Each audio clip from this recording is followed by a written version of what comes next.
Hello students, welcome back to my YouTube channel expert opinion.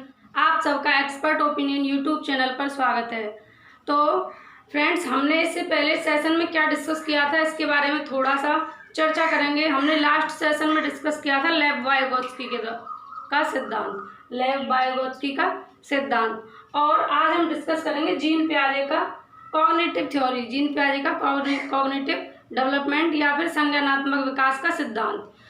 इन दोनों में थोड़ा थोड़ा सा रिलेशन है, उसके बारे में भी जानेंगे, लेव-वाइगोत्स्की और जीन पियाजे के बारे में। इस वजह से मैंने तुरंत लेव-वाइगोत्स्की के जीन पियाजे के बारे में डिस्कशन लेने के सोचा है। तो आज का सेशन यदि आपको पसंद आए तो सेशन को ज़्यादा से ज़्यादा शेयर करेंगे और हम प्रयास करेंगे कि आपको एक बेहतर तरीके से, अच्छे तरीके से समझा सकें। तो देखिए, ये है जीन पियाजे और ये कहाँ के निवासी हैं? स्विट्जरलैंड के निवासी हैं। कहाँ के? स्विट्जरलैंड के निवासी। इन्होंने क्या है, कॉग्निटिव डेवलपमेंट के बारे में बताया, इस पर अपने विचार व्यक्त किए, संज्ञानात्मक विकास का सिद्धांत दिया। और इन्होंने ये प्रयोग जो किया था वो अपने ही बच्चों पर किया था। किस पर किया था? अपने बच्चों पर। बच्चे को कैसे थे? इनके खुद के बच्चे थे और इन्होंने अपने 3 बच्चों पर प्रयोग किया था। और उसके बाद इन्होंने ये पाया कि जो बच्चों का विकास है वो एवं 14 या 15 ईयर की उम्र में हो जाता है। 14 या 15 साल तक बच्चों का जो मानसिक विकास है वो कंप्लीट हो जाता है अकॉर्डिंग टू जीन पियाजे। ठीक, तो चलिए डिस्कशन करते हैं। संज्ञानात्मक विकास का सिद्धांत जो दिया जीन पियाजे ने वो 4 स्टेजेस में डिवाइड किया।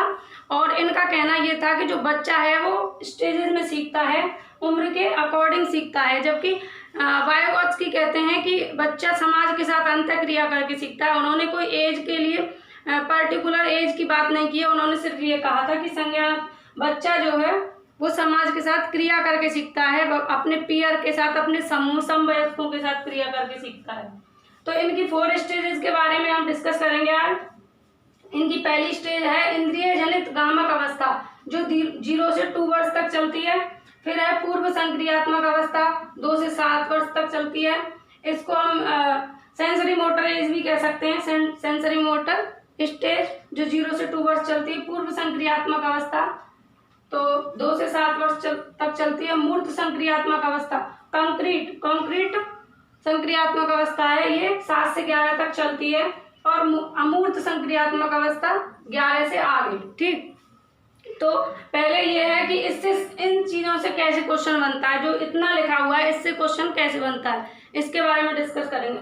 आपसे यदि पूछ ले कि इंद्रिय जनित गामक अवस्था कितने वर्ष से कितनी उम्र तक रहती है, तो आपको ऑप्शन में ये चारों दिए होंगे, तो आपको लगाना 0 से 2 वर्ष।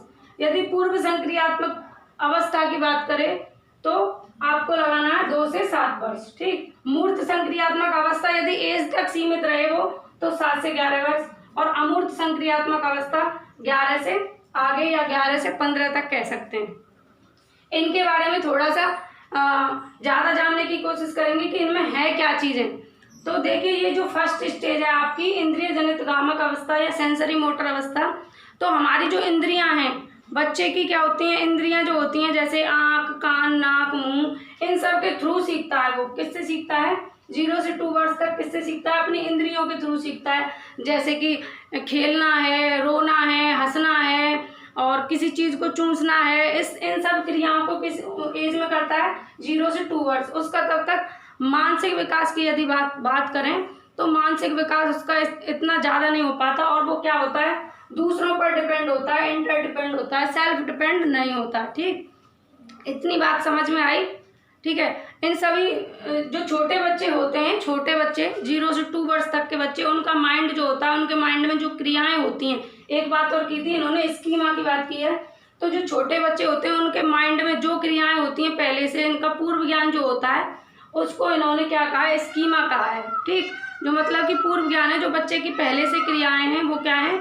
स्कीमा है। ठीक है, अब दूसरी एज आती है इसकी, इनके अकॉर्डिंग 0 से 2 से 7 वर्ष तक। ठीक है, पूर्व संक्रियात्मक अवस्था। इसमें क्या है, बच्चा पड़ोस में जाने लगता है, उसका थोड़ा थोड़ा समाजीकरण भी होने लगता है, समाज के साथ घुलने मिलने लगता है, अपने पड़ोस में जाने लगता है, पड़ोसियों के बच्चों के साथ खेलने लगता है और कुछ थोड़े थोड़े शब्दों को भी बोलने लगता है, छोटे छोटे शब्द हैं उनको भी बोलने लगता है। ठीक है। और इस एज में क्या है, वो अनुपात में अंतर नहीं कर पाता है, अनुपात वगैरह में क्या नहीं कर पाता है, अंतर नहीं कर पाता है। और सबसे मेन इम्पोर्टेंट बात, इनमें इस एज में जो है सजीवता का गुण पाया जाता है। किसका?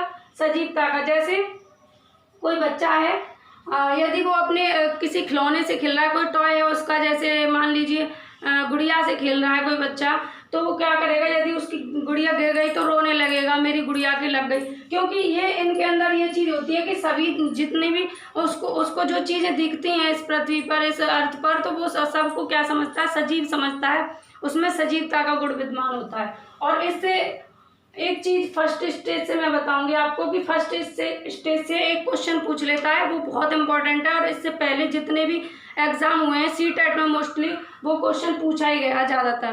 तो पूछता है कि जो बच्चे में वस्तु स्थायित्व है उसका गुण कब आ जाता है या कब रहता है, या ऑब्जेक्ट परमानेंस बोल सकते हैं इंग्लिश में, ऑब्जेक्ट परमानेंस या वस्तु स्थायित्व। तो वस्तु स्थायित्व का गुण कब आ जाता है बच्चे में? 0 से 2 वर्ष में आ जाता है। जैसे माँ के द्वारा बच्चे के साथ ऐसे करना होता है ना, कि ऐसे करते ता, तो वो ऐसे करके जब हाथें ढक लेती हैं तो वो चुप हो जाता है, और जब हाथ हटाती है तो हंसने लगता है, क्योंकि उसमें वो ये समझता है कि जो वस्तु मुझसे छुपाई गई है वो छुपी नहीं है कहीं यहीं पर ही। उसके अंदर वस्तु का स्थायित्व आ जाता है, स्थिर हो जाती है वस्तु उसके सामने। ऐसा नहीं होता कि वो चीज़ों को भूल जाए। जैसे 0 से 2 वर्ष तक ऐसे भी करता है। एक और एग्जांपल, जैसे उसके टॉय को छीन लिया जाए तो वो रोने लगेगा, क्योंकि उसको ये पता है कि मेरा टॉय है और यहीं पर है, वो कहीं छिपा दिया गया है। तो इसलिए उसमें वस्तु स्थायित्व का गुण यहीं आ जाता है 0 से 2 वर्ष। कई बार ऐसा होता है कि कई बार स्टूडेंट्स पूर्व संक्रियात्मक अवस्था कर जाते हैं कि 0 से 2 वर्ष में ये नहीं आता, लेकिन आपका यदि आपने ये पूर्व संक्रियात्मक अवस्था कर दिया तो आपका गलत हो जाएगा, क्योंकि वस्तु स्थायित्व या ऑब्जेक्ट परमानेंस 0 से 2 वर्ष में ही आ जाता है। और पूर्व संक्रियात्मक में वही अनुपात में वगैरह में अंतर नहीं कर पाता है, और उसमें सजीवता का गुण विद्यमान होता है। और जो वस्तुएं होती हैं उनके वो अपने अनुभवों को इकट्ठा कलेक्ट करने लगता है।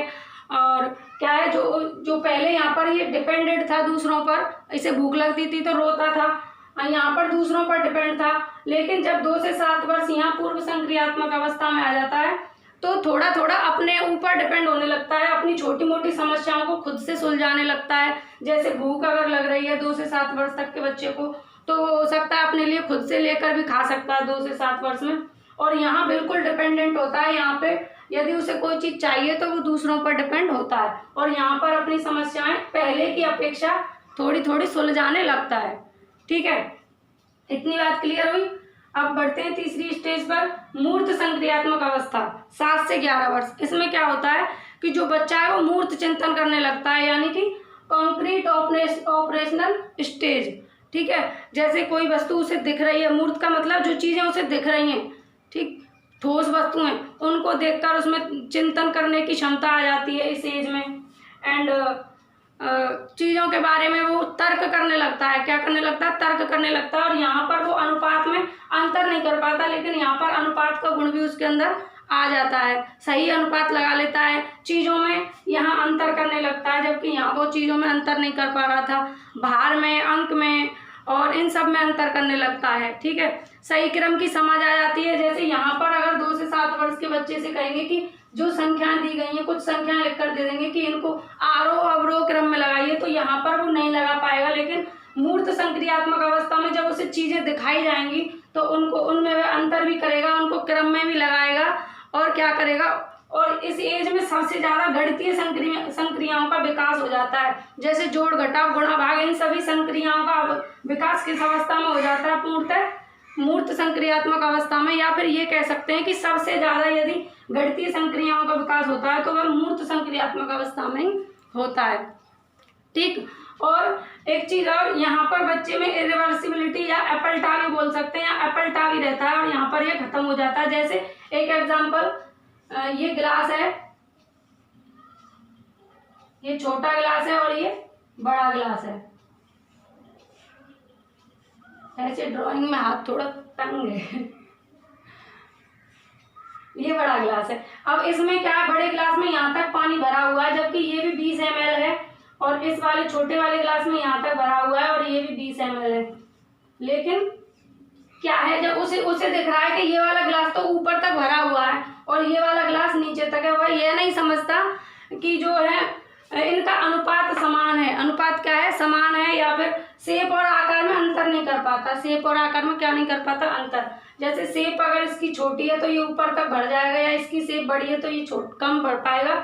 इस चीज को वो नहीं समझ पाता है इस एज में, लेकिन इस स्टेज में वह अच्छे से समझने लगता है कि आकार और अनुपात में अंतर होता है, द्रव्यमान में अंतर होता है, इन सब चीजों में वो डिफरेंस करने लग जाता है। ठीक है, अनुपात में, इसमें तर्क की भी क्षमता यहाँ आ जाती है, गणितीय संक्रियाओं का भी विकास हो जाता है। यानी कि कह सकते हैं कि जो चीज इसे दिखाई जाए, दिखती हुई चीजों के बारे में अच्छे तरीके से चिंतन कर सकता है, तर्क कर सकता है।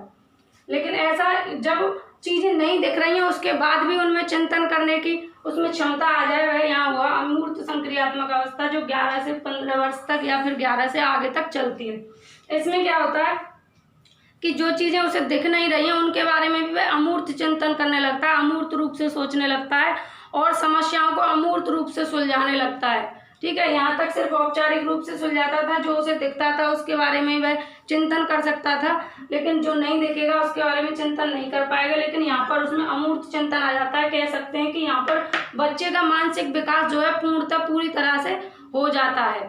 ठीक, इतनी बात समझ में आई।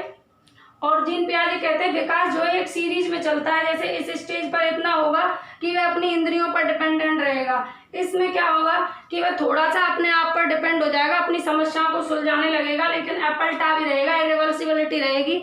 और क्या है कि वह शेप आकार में, शेप साइज में अंतर नहीं कर पाएगा। लेकिन यहाँ पर क्या होगा, जो चीजें उसे दिखेंगी उनके बारे में तर्क चिंतन कर सकेगा, तर्क चिंतन कर सकेगा, यहाँ पर क्रम में लगा सकेगा चीजों को, आरोह अवरोह का ज्ञान हो जाएगा उसको। और जो चीजें दिखती हैं, कॉन्क्रीट चीजें हैं, उनके बारे में अच्छे तरीके से उन समस्याओं का समाधान भी कर सकेगा। लेकिन यहाँ पर लास्ट स्टेज में क्या होता है, जो अमूर्त संक्रियाएं होती हैं, जैसे कि मैथ में बड़े बड़े क्वेश्चंस होते हैं जिनके बारे में कुछ चीजें हाइड करके रखी होती हैं और उनसे कहा जाता है कि बताइए ये कैसे आया, ये कैसे आया, इसका क्या मान है, क्या है। तो वो चीजों को जो नहीं पता है उनके बारे में भी सॉल्यूशन उनका निकालने लग जाता है। ठीक है, तो बच्चे का जो मानसिक विकास है इनके अनुसार कितनी एज में हो जाता है, समथिंग 14 से 15, कितनी 14 से 15 में लगभग कंप्लीटली हो जाता है जीन पियाजे के अनुसार, 14 से 15 अप्रॉक्स। ठीक, अप्रॉक्स 14 से 15 हो जाता है। ठीक है, तो इतनी बात समझ में आई। और ये जीन पियाजे जो थे स्विट्जरलैंड के थे और क्या थे, एक पेशे से चिकित्सक थे और इन्होंने अपने ही बच्चों पर प्रयोग किया था। और इन्होंने विकास को एक क्रम में बताया। किसमें बताया, विकास किसमें चलता है, एक क्रम में चलता है, एक सीक्वेंस में चलता है, एक सीरीज में चलता है। जैसे पहली स्टेज में जितना होगा और परिपक्वता के अनुसार, मैच्योरिटी के अनुसार इन्होंने विकास बताया है कि जितनी बच्चे की एज होगी, जितना बच्चा किसी कार्य के लिए जितनी एज होगी, जितना मैच्योर होगा किसी कार्य को करने के लिए, उस एज के अकॉर्डिंग ही वह कार्य करेगा। जैसे 0 से 2 वर्ष का बच्चा है, यदि उससे कह दिया जाए कि तुम 25 का पहाड़ा सुनाओ तो वो नहीं सुना पाएगा, क्योंकि वह उस चीज के लिए मैच्योर ही नहीं है, वो उस चीज की समझ ही नहीं रखता है। तो ये कहते हैं कि जो बच्चा है वो अपनी एज के अकॉर्डिंग खुद से, एक नन्ना वैज्ञानिक बताया इन्होंने बच्चे को कि वह अपनी प्रॉब्लम का खुद ही सॉल्यूशन निकाल लेता है, लेकिन according to stages, according to maturity, उसमें जितनी मैच्योरिटी होगी किसी कार्य को करने के लिए उसको वह उतना अपने आप कर लेता है, स्वतः कर लेता है, खोज से, अपनी एक्टिविटीज से, अपनी परेशानियों को, अपनी समस्याओं को खुद सुलझा सकता है। जबकि वहीं पर वाइगोत्स्की का जब हमने कल डिस्कशन किया था तो वाइगोत्स्की का ये कहना था कि जो बच्चा है वह समाज के साथ अन्योन क्रिया करके सीखता है। वहीं पर जीन पियाजे कहते हैं कि बच्चे को समाज की कोई ज़रूरत नहीं है, बच्चा अपनी मैच्योरिटी, अपनी स्टेज के अकॉर्डिंग खुद से सीखेगा, एक्टिविटीज़ करके सीखेगा, एक्सप्लोर करके सीखेगा, खोज के द्वारा सीखेगा। ठीक है, और उस बारे में चर्चा की थी। ये कहते हैं जीन पियाजे कि विचार सबसे पहले आएगा, बच्चे में क्या आएगा, सबसे पहले विचार आएगा, उसके बाद भाषा का विकास होगा। यदि बच्चे में विचार पहले नहीं होगा तो वह भाषा कोई काम की नहीं है, यदि उसके अंदर विचार ना हो। वो कहते हैं कि विचार पहले से ही आ जाता है बच्चे में, भाषा बाद में आती है। ठीक है, वहीं पर वाइगोत्स्की के बारे में जब हमने डिस्कशन किया था तो उनका कहना था कि पहले बच्चे में भाषा आ जाती है, उसके बाद में विचार आते हैं। तो आज का सेशन यहीं ख़त्म करते हैं। इनके बारे में थोड़ी थोड़ी बातें और हैं, जो इनके दूसरे एक सिद्धांत है, इनका खोज का सिद्धांत कह सकते हैं या कार्य क्रिया करने का, एक्टिविटी का सिद्धांत कह सकते हैं। कुछ चीज़ों के बारे में जैसे आत्मसातीकरण है, अकोमोडेशन, ये सब अभी बाकी रह गया है जो नेक्स्ट सेशन में डिस्कस करेंगे। इसमें करेंगे तो बहुत ज़्यादा सेशन बड़ा हो जाएगा, जिससे आपको देखने में भी बोरियत फील होती है। तो चलिए आज का सेशन यहीं ख़त्म करते हैं एंड घर पर रहिए, सुरक्षित रहिए, अपना ख्याल रखिए, टेक केयर। सेशन पसंद आया हो तो सेशन को ज़्यादा से ज़्यादा शेयर करें, लाइक करें और चैनल को सब्सक्राइब करें। एंड सेशन ख़त्म करने से पहले एक बार सभी बोलेंगे राधे राधे।